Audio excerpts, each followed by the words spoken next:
partir do século XIX, o engajamento das sociedades nacionais em disputa de poder, aliado ao espantoso crescimento econômico e tecnológico, propiciou o aumento do poder destrutivo nos conflitos armados. Observa-se, ao mesmo tempo, que a proporção de vítimas envolvidas, feridos, mortos, enfermos, náufragos, prisioneiros de guerra e a população civil atingiu níveis alarmantes no final do século XX. A população civil representa mais de 90% das vítimas dos conflitos modernos, segundo fontes da Organização das Nações Unidas. Conflitos armados e os direitos humanos é o tema do fórum desta semana aqui na TV Justiça. E para falar do assunto, eu recebo o juiz de direito e presidente da Associação Internacional das Justiças Militares, Getúlio Correia, e também o especialista em conflitos e consultor jurídico do Senado, Tarcísio Dalmaso Jardim. Bem, quero aqui agradecer a presença dos senhores para tratar justamente desse tema no momento em que parece que guerras nunca acabam, né? Estão sempre por aí. Mas antes de iniciar a nossa conversa, eu gostaria de convidá-los para assistir uma reportagem feita pela nossa equipe que trata justamente deste assunto. Vamos ver. Primeiro, a queda do ditador no Egito, depois Tunísia e Iêmen, e agora os conflitos na Líbia. Manifestações contra ditaduras de mais de 40 anos que custam muitas vidas. A Líbia é a próxima nação que está perto de testemunhar a queda do ditador Muammar Gaddafi, que comanda o país com mão de ferro há quase 5 décadas. A pressão internacional pela renúncia é crescente. Se o objetivo é proteger civis de um governo que não conhece o que é direitos humanos e remover esse governo, se é esse o objetivo, sim, é eficiente. Segundo o doutor em Relações Internacionais da UNB, o histórico de conflitos que domina a região não levará dias melhores à população. É preciso mais. É preciso tomar cuidado para não confundir movimentos de liberalização, de ficar livre de um determinado regime autoritário, com movimento de democracia. Uma vez derrubados esses regimes, as novas forças que tomarem o poder podem ou não caminhar para a democracia. Confundir liberalização com democracia é pressa, senão ingenuidade. Ironildes acredita também que as redes sociais e a tecnologia contribuem para o cenário de mudanças que se espalha pelo mundo nos últimos anos. O elemento novo são os jovens. E o que há de novo na relação desses jovens é um maior contato com o mundo, através de um dos símbolos da globalização e um dos elementos difíceis de serem controlados por regimes autoritários, que é a internet e as redes virtuais. Os jovens trazem um novo elemento. Em contato com o Ocidente, em contato com valores do Ocidente, através das redes sociais, esses jovens lideram o movimento e abrem uma janela de oportunidades para forças que, ainda que descontentes, não tinham tido uma oportunidade para manifestação. Durante conflitos como esses, muitos pedem refúgio em outros países. No Brasil, existem 4.511 refugiados de 76 nacionalidades. Para ser considerado refugiado, é preciso provar perseguição de raça, religião, nacionalidade, opinião política e associação a determinado grupo social. Mas em casos de catástrofe ambiental, como aconteceu recentemente no Japão, não é concedido o abrigo a refugiados. O CONARE, Comitê Nacional para os Refugiados, é um órgão colegiado do Ministério da Justiça que trabalha para a concessão de refúgios. Segundo o coordenador-geral aqui do Brasil, todos os países da América do Sul permitem um refúgio.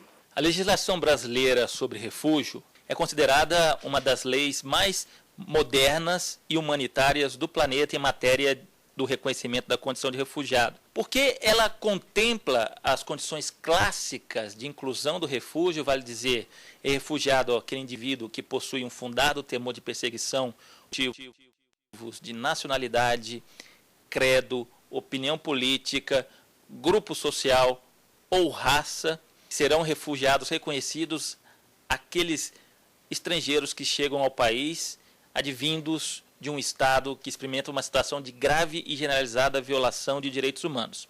O coordenador-geral do CONARE afirma que o Brasil não recebeu nenhum pedido de refúgio dos países árabes em conflito. O estrangeiro que se considera vítima de perseguição de origem deve procurar qualquer delegacia da Polícia Federal ou autoridade migratória nas fronteiras e pedir proteção do governo brasileiro. Bem, doutor Tarcísio, eu disse logo no início que guerra é um negócio que parece que nunca acaba. Mas aí tem, claro, vários motivos. Inicialmente sempre foi a questão de terras, de fronteiras, né? Mudou esse perfil ao longo da nossa história? Tem mudado? As guerras realmente, elas, infelizmente, é um fenômeno, faz parte de um fenômeno da humanidade quase que contínuo. Os motivos, eles realmente mudam, embora circulam em temáticas mais ou menos próximas. Poder, né? Poder econômico, geopolítica, né? Dominação de espaço, algum problema relacionado a estranhamento entre populações, seja por motivos religiosos, seja por motivos étnicos. Né? O que nós notamos na segunda metade do século XX é que houve um incremento muito grande de conflitos armados internos. Né? E esses conflitos armados internos, aí sim, eles possuem uma configuração mais voltada com essa última vertente que eu mencionei, de um conflito mais ético, religioso, mas também, por vezes, há misturado a tudo isso aspectos econômicos também. Notamos que, infelizmente, guerras mais clássicas voltaram ao cenário internacional com a guerra do Iraque. Agora, esse tipo de guerra que está sendo feito no norte da África, né, na Líbia, tem um outro componente que poderíamos diferenciá-lo das guerras tradicionais, que é o componente de uma intervenção internacional, multilateral, né, capitaneada ou, ao menos, tolerada por um organismo multilateral. Né. E aí há sempre uma dificuldade de saber exatamente qual é o motivo do conflito armado. Por quê? As resoluções, evidentemente, são claras, né, ou quase claras, né? Mas sempre há um motivo ali, aparente. No caso deste último conflito... Só diz aparente, mas que nem sempre aparece. Exatamente. Proteção de populações civis, é esse de fato, é um conflito armado para proteger civis? O grande motivo mesmo, esse o real é o grande motivo? Seria, sem dúvida nenhuma, um novo motivo dentro dessa teoria, né, doutor Vitor, dos conflitos armados. Né? Já houve, evidentemente, algumas ações armadas para proteger nacionais, né? Mas ações armadas mais pontuais, enfim, até já houve isso na história dos conflitos armados. Uma guerra tutelada por um organismo multilateral para a proteção de civis cairia no que nós chamamos de uma intervenção humanitária, né? Que evidentemente já foi argumentada, não é totalmente nova, digamos, no pós-Guerra Fria, né? Já foi argumentada em ações na África, né? Principalmente na Somália, né? Mas o motivo nem sempre é o que está expresso na resolução, né? É o mesmo que imaginar que a ação dos Estados Unidos no Iraque, na Segunda Guerra, né, no Iraque, Segunda Guerra do Golfo no Iraque, foi única e exclusivamente para controlar armas, evitar que armas de destruição em massa fossem utilizadas, né? Sim. As guerras, enfim, elas assumem conotações distintas, dinâmicas distintas, mas temas clássicos sempre estão presentes. Controle do petróleo, a geopolítica. É sempre econômico, né? Então, em torno do dinheiro e do poder. Sempre os temas clássicos, eles ressurgem. Se me permite, curiosamente, na América do Sul, acho que os grandes conflitos da América do Sul, do Chaco, Paraguai, eram territoriais. Todos foram territoriais. Então, nós temos um foco totalmente diferenciado. Hoje é raro você ver um conflito desse que não tem interesse econômico, que a verdadeira razão não seja econômica, embora, como disse o professor Tarcísio, a resolução é clara no sentido de que a favor ou em benefício de vítimas, né, de proteção de civis. E, na verdade, se sabe que não é. Né? Em nenhum momento houve isso ou há isso. O que me preocupa, eu queria até perguntar ao Dr. Tarcísio, que é um especialista nessa área, é o papel da ONU nessas questões. Porque a ONU está sendo muito mais tendo um papel reativo do que preventivo. A ONU não, a missão principal da ONU, da Carta das Nações Unidas, é a manutenção da paz. E ela tem feito pouco papel, o papel dela fundamental, que é de prevenção e muito mais de reação, ela está agindo apenas depois do fato consumado. E eu me depois preocupo, de todo assim, iniciado todos os conflitos e agravamentos. A ONU, na verdade, devia ter um papel mais preventivo. Já foi feito um relatório, não sei se na época do Kofi Annan, dizendo que ela gastaria milhões de dólares a menos se investisse preventivamente do que o que ela gasta posteriormente na solução do conflito. Os conflitos internos, que nós não evoluímos aqui, por vezes, eles são motivados por injustiças do governante, né, ou do regime. Como seria o que supostamente estaria acontecendo agora na Líbia, então, por exemplo. Temos que lembrar da África do Sul, regime de segregação ou regimes ditatoriais. É evidente que isso é o levante popular contra esse tipo de situação que se arrasta há anos. Né? É que, nesse caso, há uma internacionalização do conflito. Né?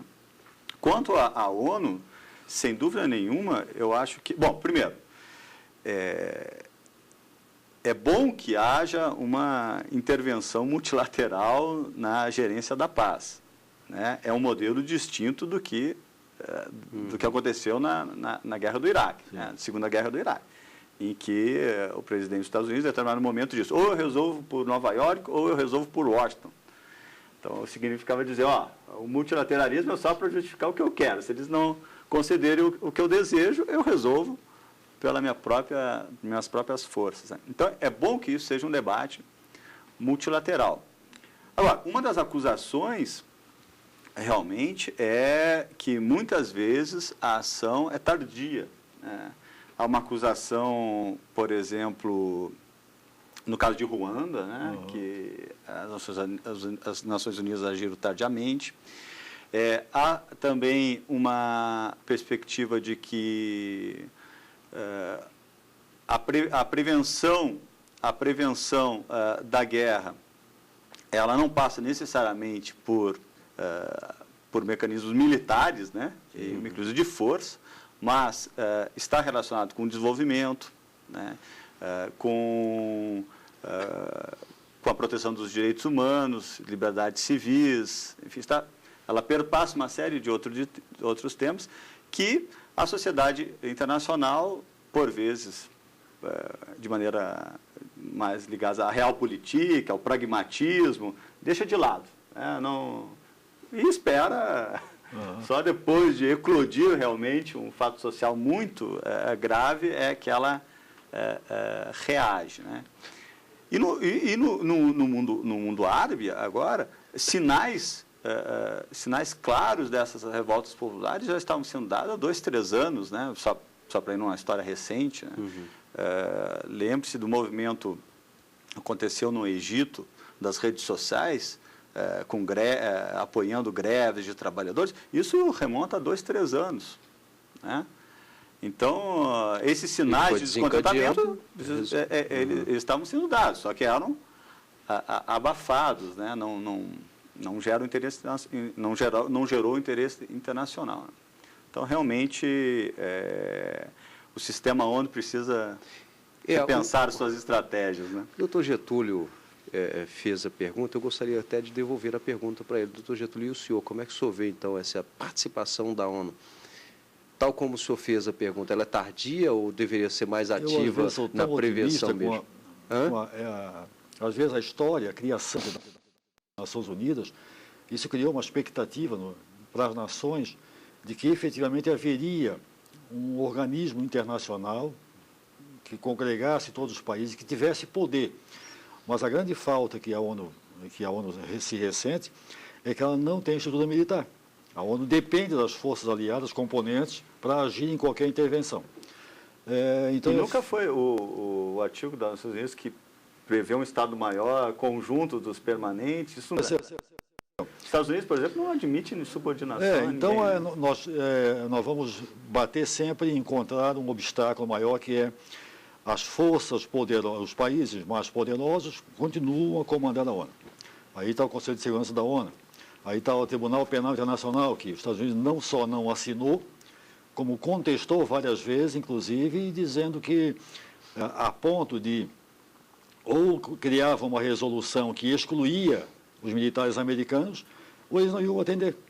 Quer dizer, então você se sente, há um sentimento, na verdade, que a ONU continua a agir em relação a países mais fracos. Os países mais fortes não têm essa subordinação à ONU. Claro, o mais evidente é o Tribunal Penal Internacional. Ele foi criado, os Estados Unidos não assinou, fez acordos bilaterais com os outros países e praticamente deixou sem ação o Tribunal Penal em relação aos militares americanos. Então eu tenho, assim, às vezes, sou um otimista em relação à figura e à razão de existir da ONU, e às vezes na prática sou um pessimista porque se percebe, como nesses casos, que ela passa a ter papel mais reativo do que preventivo, e sempre limitado a essas potências. Bem, nós vamos fazer aqui um rápido intervalo, em seguida estaremos de volta com o programa Fórum. Hoje o tema, conflitos armados e direitos humanos. Você também pode sugerir um tema, ser debatido aqui com a gente. Para isso, basta enviar a sua sugestão por meio do endereço eletrônico forum@stf.jus.br. Até já.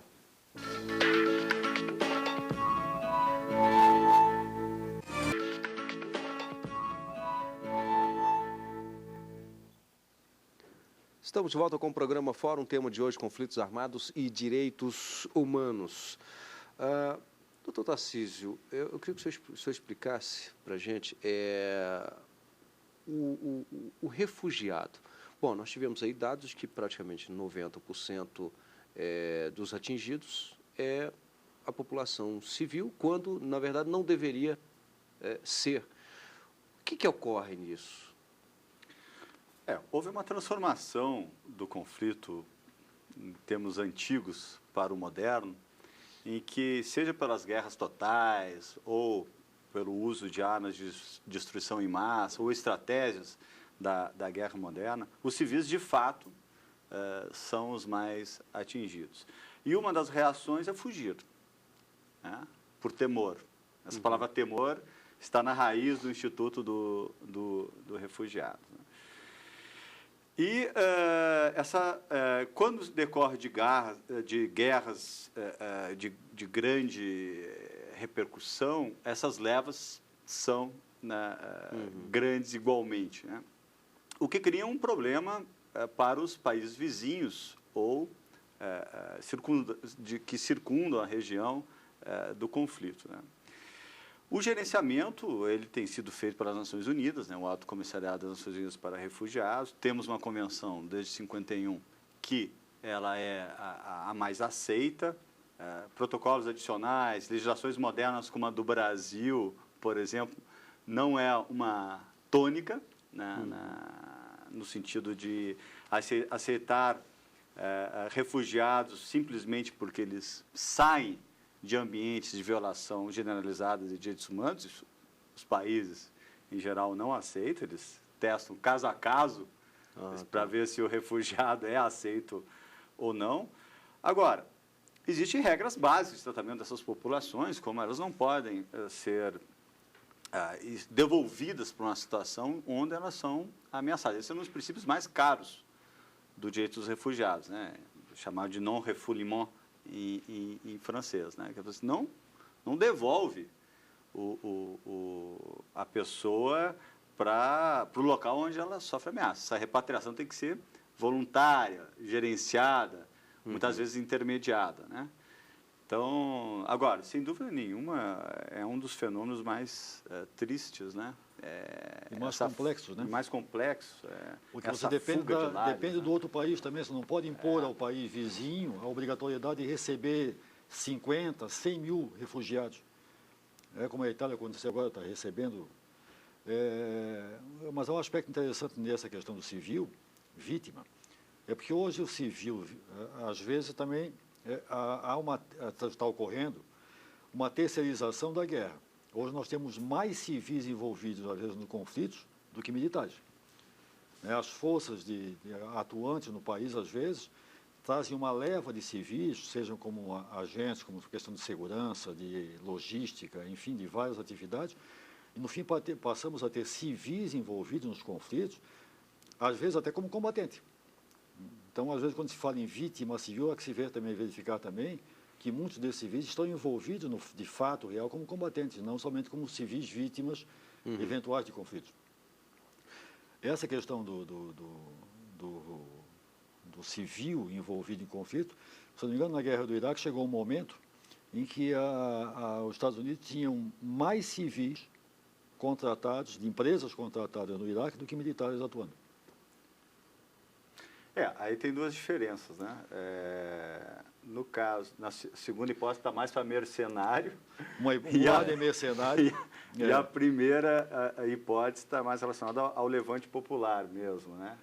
São duas características de origem do próprio conflito. Porque, corretamente, como o senhor falou, no primeiro caso, eles realmente se equivalem a combatentes, podem se equivaler a combatentes. No segundo, o direito internacional não protege como na primeira circunstância, né? Se há uma característica de mercenário, e o Gaddafi também está sendo acusado de contratar mercenários, né? Sim. Aí, uma das características principais de consequência do mercenário é que, se uma vez ele for detido, ele não tem o status de prisioneiro de guerra, né? Ele vai ser julgado como alguém que está lá por outros interesses, né? Agora, nesses casos, por exemplo, a tendência é fugir para países vizinhos, né? O país vizinho tem a obrigação de receber? Não tem? Tem que haver um acordo? Como é que funciona isso? Então, primeiro, é preciso saber se ele ratificou as convenções, se esse país, quais convenções que ele ratificou, mas, em geral, digamos, ficamos com a Convenção de 51, né, que é a mais básica. Porque na hora do temor, como o senhor citou, o cidadão que está fugindo ali não vai pensar, bom, eu vou para qual país que tem acordo? Pois é. Que assinou a resolução. Aí o conceito clássico é você provar o seu fundado temor de perseguição pelos motivos de raça, de perseguição de raça. Em alguns casos é evidente, né? Em alguns casos é evidente. Mas assim, não o Brasil aceita pela situação generalizada, né? Está fugindo de área de conflito.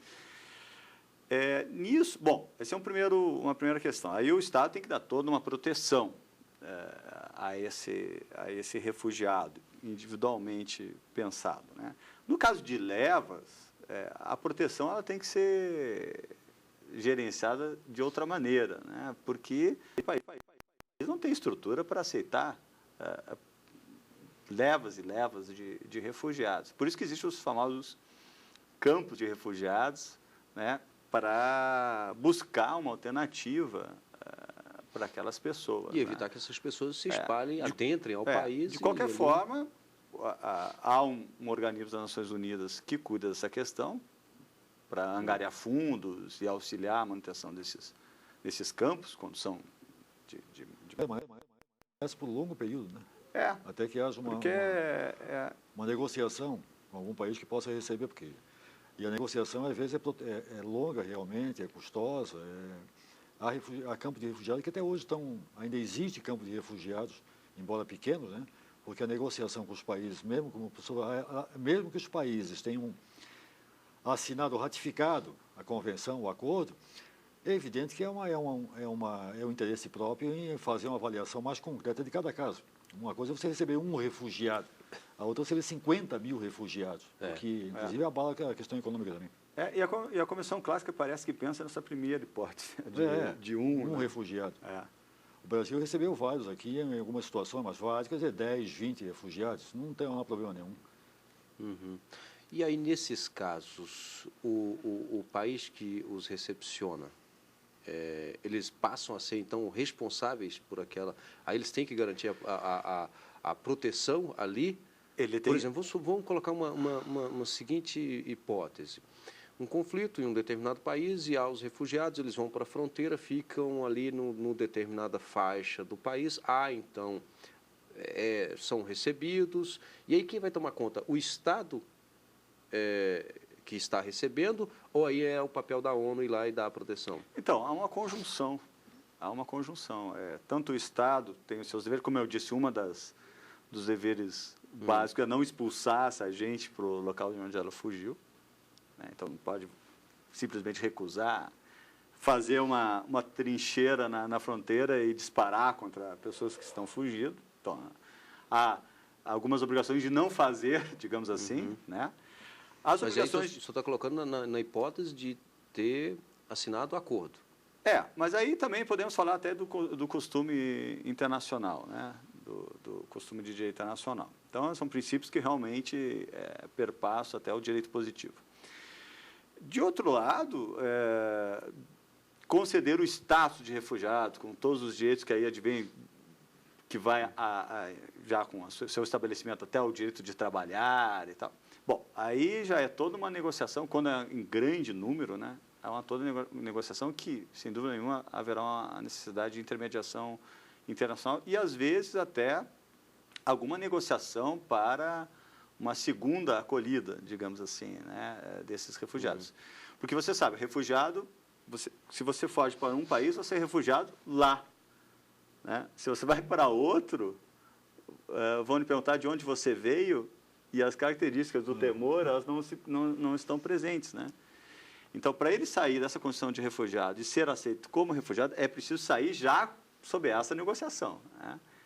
Tá. Então, isso necessita de uma intermediação. O Brasil, um exemplo brasileiro, nós recebemos uma vez pessoas afegãs, se não me engano, né? Nesse tipo de negociação. Então, é tudo negociado e é de difícil administração, convenhamos, né, para o país. Até pelo próprio prazo, né? Como é que, por exemplo, a pessoa está precisando fugir e aí uma negociação pode demorar mais ainda. Exatamente. Aí tem as necessidades básicas, né? Água, alimento. A sobrevivência dela no país, né? Porque o Dr. Getúlio trouxe um ponto interessante, e aí ele deu o exemplo aqui de alguns refugiados que estão aí por mais de 50 anos, você citou? Não, é que há processos de negociações que se protelam no tempo, porque não há uma definição, ele vai ficando naquele país, a ONU vai apoiando até que haja uma negociação definitiva com outro país que possa recebê-lo. Isso atravessa um certo tempo, cria uma situação de instabilidade, inclusive. Porque se pensarmos naturalmente, seria o quê? Bom, terminou o conflito, todo mundo volta para casa. Mas não é bem assim. Não é bem assim, né? E aí, por inúmeros Muitas motivos. vezes os lares estão destruídos, o emprego dele... Sim, alguns nem querem mais voltar para casa. Pode haver perseguição política. Exatamente. E aí, esse exemplo da perseguição política é um exemplo clássico, né? Não voltar porque será perseguido, né? Participava do outro grupo. Pode ocorrer. E quais são os direitos hoje dos refugiados? Então, vai desde não ser devolvido arbitrariamente para o local onde ele corre risco de vida, condições básicas de sobrevivência. Eu mencionei água, comida. Sim. O direito básico, né? O direito básico. Eu me lembro eu antes de ser consultor legislativo do Senado Federal, eu fui consultor do Comitê Internacional da Cruz Vermelha. E participei de alguns cursos, né, de assistência humanitária. E há uma graduação, né? Você passa pela água, alimento, um local para moradia, né?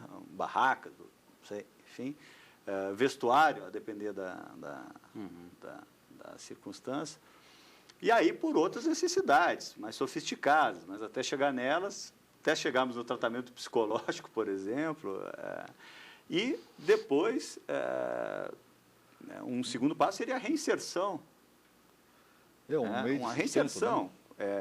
Como que ele vai sobreviver? Sim. Tem que reinseri-lo naquela sociedade, dar direito ao trabalho, enfim, o que às vezes é muito difícil, porque tem várias barreiras, como o idioma, né?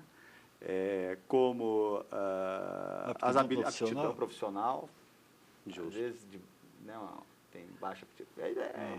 Então, é muito complexo há o direito, mas há uma série de obstáculos no mundo fático, né? Até para cumprir esses próprios direitos. No caso, por exemplo, nesses conflitos aí, existem, por exemplo, inúmeros conflitos dentro desse próprio, digamos, conflitos, que, por exemplo, abusos.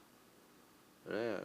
A gente sempre ouve falar, por exemplo, de estupros durante guerras. E aí, como é que são tratados estes casos, doutor Getúlio? Existe uma resolução da ONU que pelo menos as forças atuantes, as forças que atuam, as forças de paz da ONU, elas têm um regramento próprio em termos de jurisdição. Aquelas forças da ONU que estão no outro país, atuando por determinação da ONU, os crimes por elas praticados, desde que em serviço, são julgados na origem, no país de origem.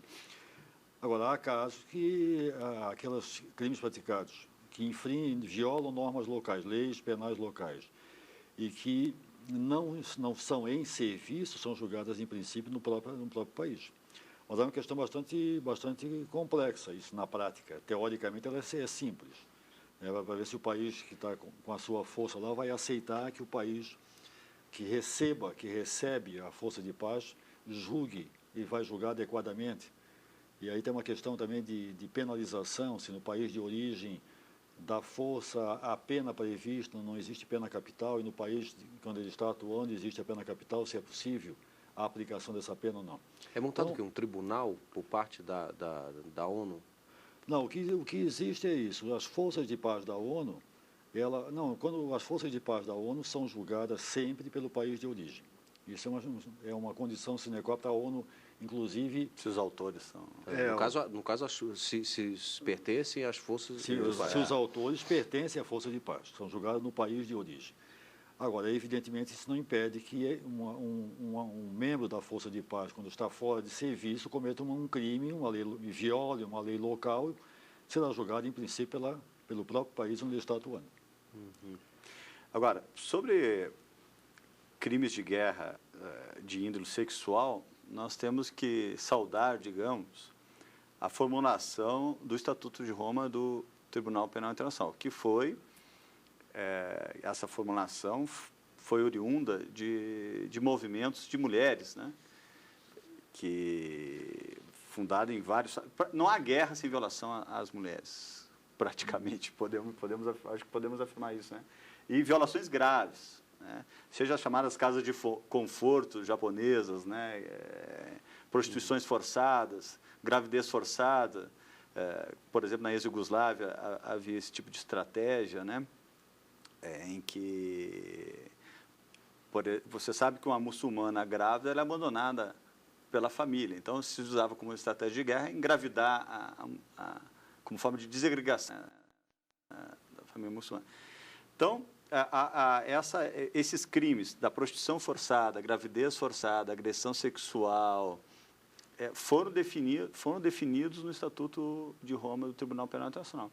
E São crimes de guerra. São crimes de guerra. Então, esses são novíssimos crimes de guerra. Se você analisar de 1864... Junto com os clássicos, né? Junto com os clássicos, Genocídio, tortura, etc. Se você analisar da convenção, a primeira convenção de Genebra, 1934, até as convenções de 49, até os protocolos de 77, o tema de gênero, né, o tema de proteção das mulheres era ínfimo, né?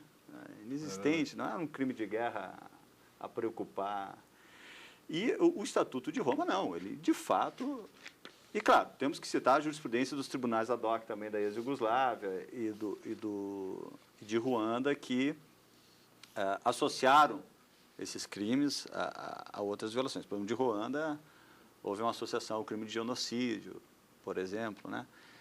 Os crimes sexuais associados aos crimes de genocídio. Bom, esses crimes da prostituição forçada, gravidez forçada, violência sexual de todos os tipos, enfim, eles também estão sendo, pelos Estados partes do Estatuto de Roma, eles estão sendo tipificados internamente. Nós mesmos, aqui no Brasil, temos um projeto em trâmite na Câmara dos Deputados que os tipifica. O que significa dizer que esses estados vão também começar, ou ao menos devem, né, começar a reprimi-los internamente. né? Então, há um certo movimento, então, de tipificação dessas condutas, né, para tentar mudar um pouco a história e proteger as mulheres num cenário que é de difícil, convenhamos, de difícil proteção. Um fato curioso, até ainda voltando à questão do julgamento aliado a essa questão, é quando o membro da Força de Paz comete um crime no país onde ele está atuando, mas uma violação local que não existe no país de origem, que cria uma situação complexa de solução. Ele comete uma violação de uma lei local que, por resolução, ele tem que ser julgado no país de origem, mas que, nesse caso especificamente, não há previsão legal desse tipo de infração. Aí como é que ficaria? Entraria o Tribunal Penal Internacional como complementar, porque só atua sempre complementar, ficaria impune ou seria julgado pela lei local. Então, há algumas situações realmente que são complexas e difíceis de solução. Tem fatos brasileiros interessantes. Há um deslocamento da justiça militar, no nosso código, há essa possibilidade, né? Deslocamento da justiça militar sobre o terreno. Isso aconteceu na Segunda Guerra Mundial. E houve, inclusive, condenações de brasileiros por violação sexual, né? Que a justiça militar atuou a própria justiça brasileira na Itália. Eu me lembro de um caso em que um brasileiro e um norte-americano cometeram e foram punidos, né? Então, é interessante ver essa faceta também da justiça militar, né? Bem, nós estamos hoje aqui no programa Fórum conversando sobre conflitos armados e direitos humanos. Lembro que você também pode participar do programa enviando a sua sugestão por meio do endereço eletrônico fórum@stf.jus.br. Nós vamos a mais um rápido intervalo, em seguida estaremos de volta. Até já.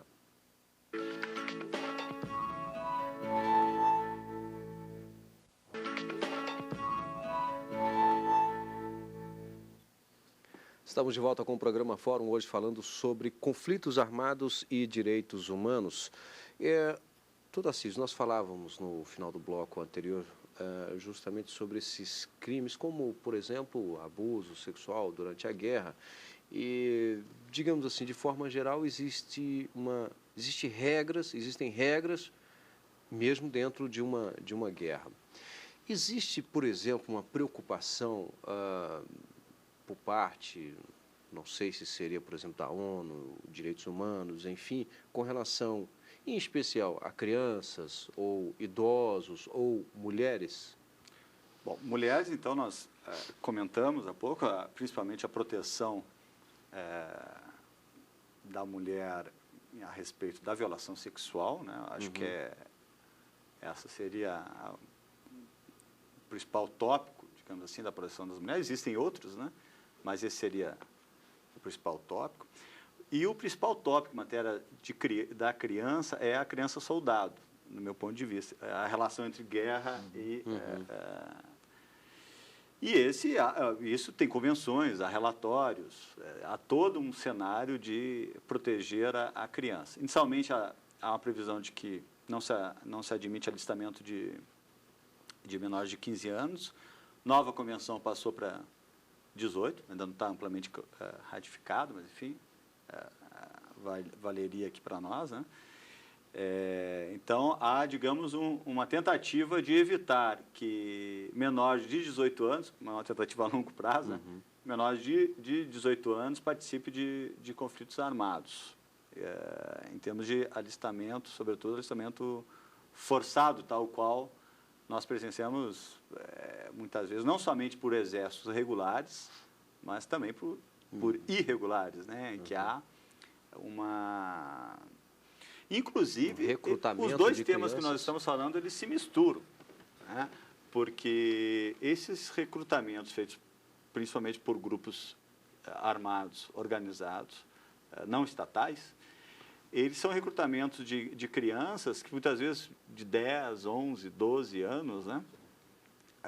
Ou mais, e inclusive do sexo feminino para fins sexuais. Então, nesses recrutamentos de crianças, muitas vezes há recrutamentos também com finalidade sexual, né? Então, o tema da criança soldado, ele também se mistura com... E a maioria de forças não regulares, né? A maioria de forças não regulares, né? Por exemplo, na América do Sul isso ocorre. Na América do Sul isso ocorre. Na África isso ocorre, na Ásia isso ocorre. Estima-se que existam cerca de 300 mil crianças soldados no mundo. Porque talvez, e não é muito, digamos assim, comum, às vezes a gente vê imagens nos telejornais de crianças com metralhadoras, fuzis em determinados conflitos, né? Ali já seria, por exemplo, já uma prova, inclusive, um julgamento, uma coisa assim? Sim, inclusive existe um dos primeiros julgamentos do Tribunal Penal Internacional, trata do tema da criança soldado no Congo. Quanto Isso aí independe da lei interna do país ou de ter um tratado internacional? Não, o país ratificou... Se o país ratificou o Estatuto do Tribunal Penal Internacional. Existem duas maneiras. Mas vamos colocar uma situação aqui, por exemplo, o país não participou. Aí tem dois casos. Tem o Conselho de... Quer dizer, o Conselho de Segurança pode remeter o caso ao Tribunal Penal Internacional. Se ele pode criar tribunais, como é o caso da Iugoslávia e Ruanda, nas negociações do Estatuto de Roma, chegou a conclusão, bom, se ele pode criar tribunais, ele pode remetê-lo. Apesar de ser membro não fazer parte do tribunal. Tem dois casos. O caso do Sudão, que o presidente al-Bashir é um dos acusados, e agora o Gaddafi, né, que é a resolução anterior à que permitiu a intervenção. Há uma previsão de remeter o caso ao tribunal. Então, dois casos. Temos já de estados não partes que poderão ser julgados por remessa do Conselho. A outra é o próprio Estado remeter o caso, né? Porque nesse caso, por exemplo, doutor Getúlio, talvez o Gaddafi em especial, ele não recrutou para pegar um armamento e lutar diretamente, né? Mas, por exemplo, no caso de escudo. Usou vítimas, usou pela serviço de escudo. Né? E crianças. Ou seja... Esse é o caso típico de competência do TPI, né? É o caso típico de uso de criança, de forma ilegal. Né? Ou seja, nesse caso também cabe o julgamento independente... A única coisa que eu acho estranho nesse contexto é que o Conselho de Segurança faz parte de membros que não compõem o TPI, que não reconhecem o TPI e acabam enviando para o TPI, para o Tribunal Penal, algo que julga de sua competência. Mas eles próprios não fazem parte, não aceitam. Nós temos 5 membros permanentes do Conselho de Segurança, 15 membros, 5 permanentes. 5 permanentes. A França e o Reino Unido são os estados que ratificaram, né? China os Estados Unidos e Rússia não. Então, tem 2 que... Ou seja, a maioria do Conselho... No caso da Líbia, aí, a ação está sendo principalmente de França e Reino Unido. Eles têm que tomar o cuidado. Tem que tomar o cuidado porque eles podem serem submetidos, né? Agora, quais são as sanções nesses casos? O que está previsto? A punição e para quem, inclusive, também? O Tribunal Penal Internacional ele não prevê a pena de morte. Isso foi uma negociação. Só a perpétua. E pena privativa de liberdade, enfim, né? O bloqueio de bens, porque também há uma perspectiva de reparação às vítimas. Então, há esse poder inédito para um Tribunal Penal Internacional, né, de também servir de mecanismo de reparação às vítimas. Né? Então, ele tem esse poder também de utilizar, no caso do Gaddafi, né, que seria se julgado, utilizar os bens para reparar as vítimas. E aí poderíamos até mesmo gerenciar essa crise humanitária com isso. Né? O Brasil discute, doutor Getúlio, esses assuntos internacionalmente com relação a crimes de guerra, direitos humanos em conflitos? Apesar de nós estamos falando aqui de direitos humanos, na verdade estamos falando mais de direito humanitário que de direitos humanos. Né? Hoje até se confundem. Né? Originalmente eram distintos. Surgiu o direito humanitário para regular a questão entre Estados, depois a questão dos direitos humanos se confundiu com o direito humanitário e hoje praticamente é uma coisa só, embora tecnicamente sejam distintas. Mas hoje há uma preocupação internacional e a Associação Internacional da Justiça Militar, que congrega 25 países, ou representantes de 25 países, nos seus encontros que ocorreram no Brasil, no Chile, em Madrid e agora, dia 26 de abril, em Lima, uma das principais preocupações e temas a serem discutidos é realmente a questão do direito humanitário. Tanto que de 7 painéis, de 8 painéis, tem um que trata de direito militar e 7 trata de questões circundantes, como a mídia em conflitos armados, o papel da imprensa nos conflitos armados, a restrição que hoje existe, trata das forças de paz, a atuação das forças de paz da ONU, e o que é importante é a atuação, a forma de atuação da assessoria jurídica das forças de paz, de uma força de paz da ONU. Porque hoje a assessoria jurídica, ao lado do comando da operação, é fundamental, porque é quem vai dar exatamente a orientação segura jurídica, de acordo com as convenções de Genebra, os tratados os acordos já existentes, ao comandante na hora da atuação, para evitar que haja depois um problema como eu falo, uma prevenção e não uma reação. Além disso, vamos discutir, se discute muito os papéis das Cortes Internacionais de Justiça, se efetivamente qual é o papel que ela hoje exerce, tanto a Corte Interamericana quanto a Corte Europeia, quanto o Tribunal Penal Internacional, o papel que eles exercem. Enfim, há uma discussão realmente muito forte nesse sentido, especialmente, de um lado, porque os militares estão atuando, tem que ter o conhecimento de direito humanitário. As forças de paz que hoje saem do Brasil, por exemplo, fazem uma preparação, inclusive com muitas informações a respeito da questão das convenções, dos direitos humanos e humanitários nesses países onde vão atuar. Então, é uma discussão muito mais nesse sentido. E, além disso, também, porque, como nós falamos aqui, comentamos aqui, embora rapidamente, no final, a competência para julgamento das forças de paz da ONU são do país de origem, e por isso a necessidade que os juízes que atuam nessa área tenham, pelo menos, essas informações a respeito do direito humanitário e direitos humanos. Então, há realmente uma discussão muito profunda nesse sentido, nessa ótica, muito mais hoje, como eu disse, se discute muito mais a questão do direito humanitário, direitos humanos em eventos nacionais, do que a própria questão do direito militar. Agora me chamou a atenção, durante a fala do senhor, a quantidade, apenas 25 países? Não, é que a associação nasceu em 2003 no Brasil. Acho que esse evento do Dr. Tarcísio acho que participou aqui em Brasília, em 2003. E hoje são 25 países que fazem parte da associação. 25 que estão efetivamente inscritos na associação. Mas há um interesse muito grande de outros países em participar.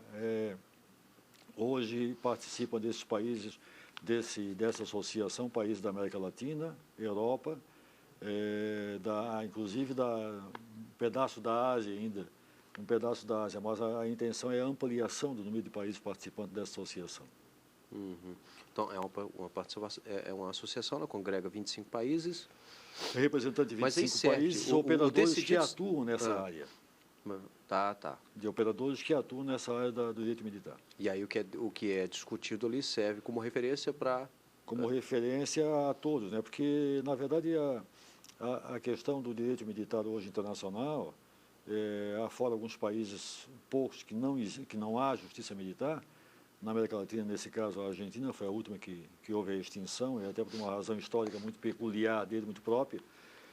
Na maioria dos países, a justiça militar ou existe em tempo de paz ou existe fora do seu país de origem, como a França. A França não há justiça militar em tempo de paz, mas em contrapartida ela atua para os países fora da França.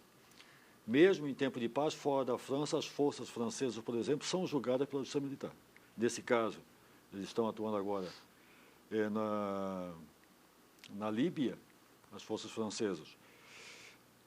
Eventualmente, infrações que poderiam ser praticadas. Afeganistão, Costa do Marfim agora também. Toda a atuação do exército francês, das forças armadas francesas fora da França, são julgadas na sua origem, embora, como eu repito, não exista justiça militar em tempo de paz dentro da França. Mas para as forças francesas atuando fora, sim. Uhum. Bom, diante desse trabalho que o senhor está nos trazendo aqui, inclusive é o 5º Encontro Internacional de Direito Humanitário e Direito Militar. Ou seja, essa participação do Brasil. Como é que os senhores veem então a presença do Brasil para o Conselho de Segurança da ONU? O Brasil estaria preparado? Eu acho que é uma aspiração legítima, perfeita, mas acho difícil, na prática, acho de difícil realização. Em todos os casos, vamos confiar. Eu acho que o Dr. Tarcísio deve ter mais informação do que eu sobre essa questão, mas é uma Na verdade, a dependência de uma prova, de uma aprovação, de uma aceitação, de um referendo final é dos Estados Unidos. E aí, então, Ou pelo entra menos toda o aquela veto questão que o dele, senhor trouxe inicialmente. implica de que não vai entrar. Bom, do ponto de vista procedimental, toda emenda da reforma da Carta da ONU, né? Toda reforma ou emenda à Carta da ONU necessita a ratificação, a aceitação dos membros permanentes do Conselho de Segurança. Então, os 5 eles têm que estar... Os 5. Mas tem que ter uma indicação muito Os forte. 5 têm que estar de acordo. Então, é muito difícil, né, reformar a Carta da ONU. Mas o Brasil um pouco saindo da profecia, indo para mais ou menos como ele está atuando em relação aos temas que nós estamos tratando, o Brasil ele é um dos países que mais vezes participou do Conselho de Segurança na qualidade de não membro permanente. Temporário, né? Temporário. Como é o caso agora, presente. Ele está lá, presidindo lá a questão.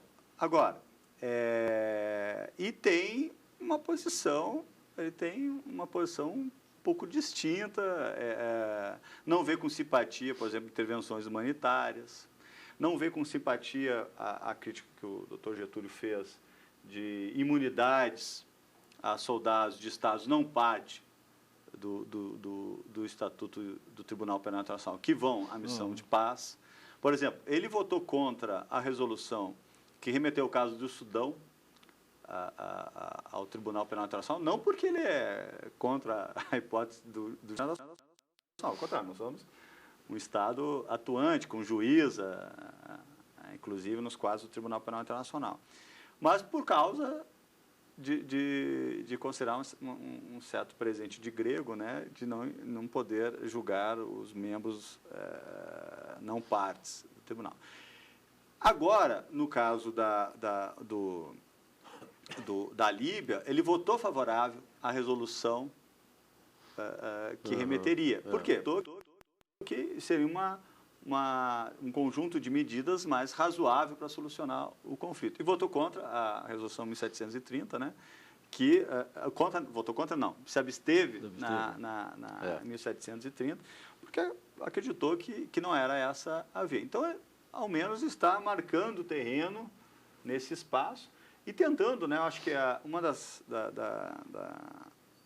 responsabilidades, não é só ser membro do Conselho de Segurança das Nações Unidas de caráter permanente, mesmo sem o veto, que essa seria a hipótese, né? Pretende ser membro permanente do Conselho de Segurança, mesmo sem o direito a veto. Essa seria uma hipótese mais razoável, né? No caso de reforma da Carta da ONU.